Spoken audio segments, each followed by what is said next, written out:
Hello नमस्कार, मैं सतपाल पांचाल स्वागत करता हूं आपका हमारे यूट्यूब चैनल में। और आप देख रहे हैं डिजिटल कंप्यूटर इंस्टीट्यूट। और अभी करंट में हम सीख रहे हैं बेसिक से एडवांस टैली प्राइम कोर्स। और टैली प्राइम कोर्स में हम सीख रहे हैं मैन्युफैक्चरिंग अकाउंटिंग।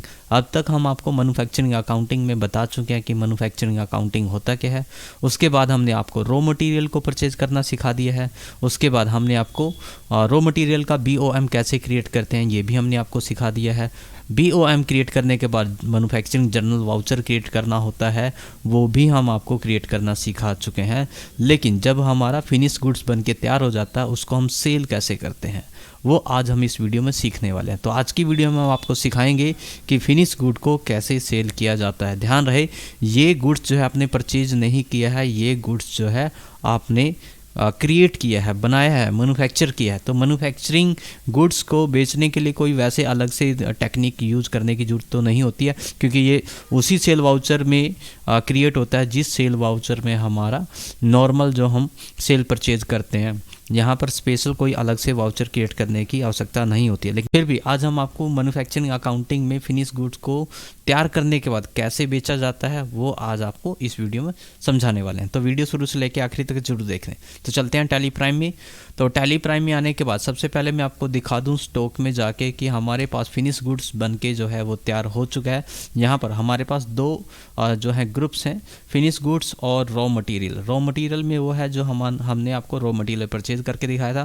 फिनिश गुड्स में वो हैं जो 80 पीस हमने आपको याद हो, आपको i5 कंप्यूटर के क्रिएट करना सिखाए थे। तो यहाँ पर हमने 80 पीस जो है i5 कंप्यूटर के जो है क्रिएट कर लिए हैं। अगर आप ज़्यादा डिटेल जानना चाहते हो तो यहाँ पर एंटर मार के इनकी आप कंप्लीट डिटेल ले सकते हो, जहाँ पर आपको BOM भी साथ में नज़र आ जाएगा कि इस जो एक कंप्यूटर है उसको क्रिएट करने में किन किन मटेरियल का यूज़ हुआ है वो आपको यहाँ पर नज़र आ जाएगा। तो हमारे जो है फिनिश गुड्स में 80 पीस हैं। अब इन 80 पीस को हम बेचेंगे कैसे? सिंपल, हम वाउचर्स में जाएंगे। वाउचर्स में जाने के बाद यहाँ पर आपने सेल वाउचर पे क्लिक करना है। आपने सेल वाउचर पे क्लिक करना है। तो सेल वाउचर पे क्लिक करने के बाद यहाँ पर हम देख लेते हैं हम बेच किस किस को रहे हैं। हम बेच रहे हैं 20 कंप्यूटर फिनिश गुड्स जो है हमारा वो हम 34,000 का बेच रहे हैं फॉर कैश, हरियाणा में। यानी नगद सामान हम बेच रहे हैं और जो कि हरियाणा में बेच रहे हैं। तो इसके लिए हम सीधा कैश सेलेक्ट करेंगे। पार्टी नेम में क्या सेलेक्ट करेंगे? कैश। यहाँ पर ये डिलीवरी नोट अभी हम इसको इग्नोर करेंगे, ये मैं काफ़ी बार आपको लास्ट वाली वीडियो में सिखा चुका हूँ। कंट्रोल से आप इसको एक्सेप्ट करेंगे। यहाँ पर इस चीज़ को ध्यान दें, जहाँ पर आप बेच रहे होते हैं ना वहाँ पर आपको रजिस्ट्रेशन टाइप में रेगुलर करना है, और जहाँ पर आप बेच रहे हो उस स्टेट को सिलेक्ट करना ज़रूरी है। इस चीज़ का ध्यान रखें। और जहाँ पर आप सामान बेच रहे हो उसका GST नंबर यहाँ पर लीगली आएगा। कंट्रोल से एक्सेप्ट। और उसके बाद सेल वाउचर मैं ऑलरेडी बना चुका हूँ, आपको यहाँ पर सेल वाउचर जो है सिलेक्ट करना पड़ेगा। सॉरी, सेल लेजर सेलेक्ट करने के बाद अब हमारे पास आइटम आ जाएंगी। ध्यान रहे, अब आपको एक चीज़ ध्यान रखनी है यहाँ पर जो सबसे इम्पोर्टेंट है। यहाँ पर आपको सभी आइटम नज़र आ जाएंगी जो आपने रॉ मटेरियल में परचेज कर रखी हैं, वो भी यहीं पर दिखाई दे रही हैं। लेकिन इनमें से हमने सिर्फ और सिर्फ यहाँ पर जो i5 कंप्यूटर आपको दिखाई दे रहा है उसी को सिलेक्ट करना है।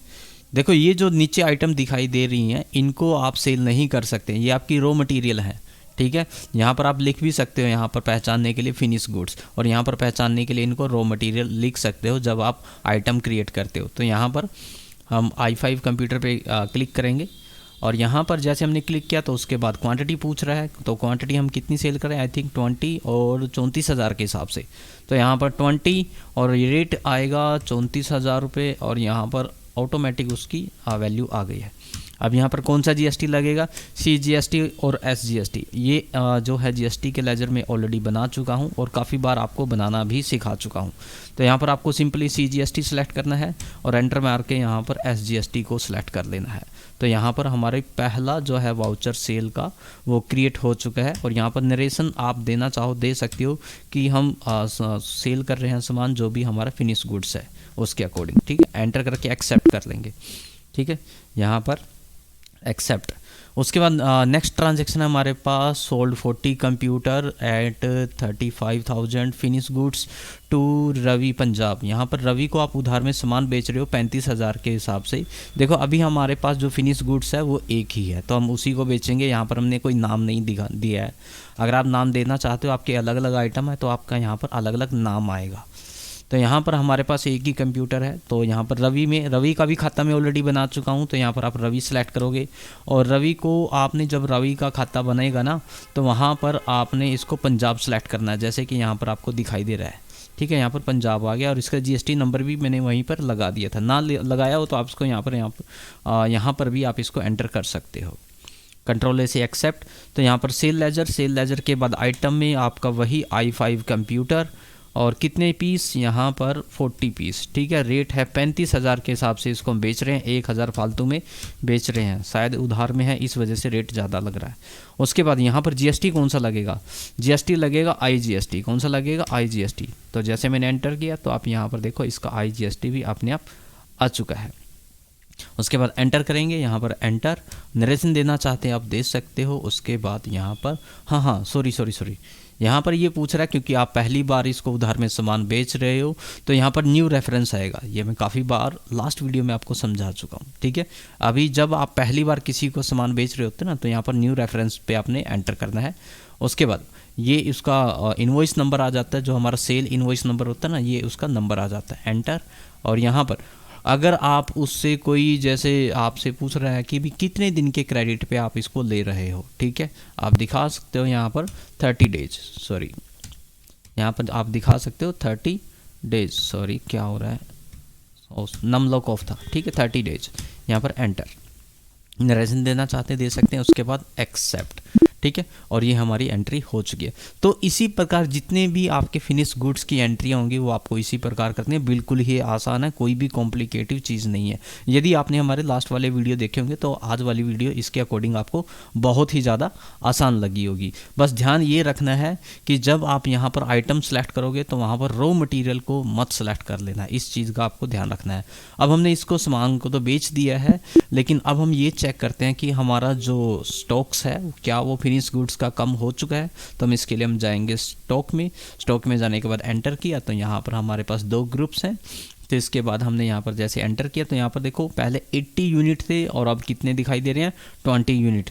20 हमने रवि कैश में बेचे थे और 40 हमने रवि को बेचे, टोटल 60 हम पीस बेच चुके हैं। एंटर अगर आप मारना चाहो, यहाँ पर आप फुल डिटेल लेना चाहो तो आप यहाँ पर ले सकते हो। जैसे यहाँ पर इनवर्ड में 80 पीस आए आपके पास, आउटवर्ड में 60 पीस चले गए और क्लोजिंग बैलेंस में आपके पास यहाँ पर 20 पीस बच गए। थोड़ा और डिटेल जानना चाहते हो एंटर करेंगे तो यहाँ पर आपको नज़र भी आ जाएगा। मैन्युफैक्चरिंग जर्नल से 80 पीस आए, सेल जो है 2 बार दिखा रहे हैं यहाँ पर, कैश और रवि कितने पीस हैं यहाँ पर आपको वो भी दिखा रहा है, अमाउंट भी दिखा रहा है। तो इस प्रकार आप अपनी सेल की डिटेल चेक कर सकते हो। तो आज हमने आपको सिखाया समझाया कि किस प्रकार मैन्युफैक्चरिंग अकाउंटिंग के दौरान तैयार किए गए फिनिश गुड्स को कैसे बेचा जाता है। अगर आज की वीडियो से आपको कुछ नॉलेज मिली हो, आज की वीडियो अगर आपको अच्छी लगी तो वीडियो को लाइक करें, हो सके तो हमारे चैनल को भी सब्सक्राइब करें। आज की वीडियो में इतना ही, मिलते हैं किसी और वीडियो में। थैंक यू, धन्यवाद।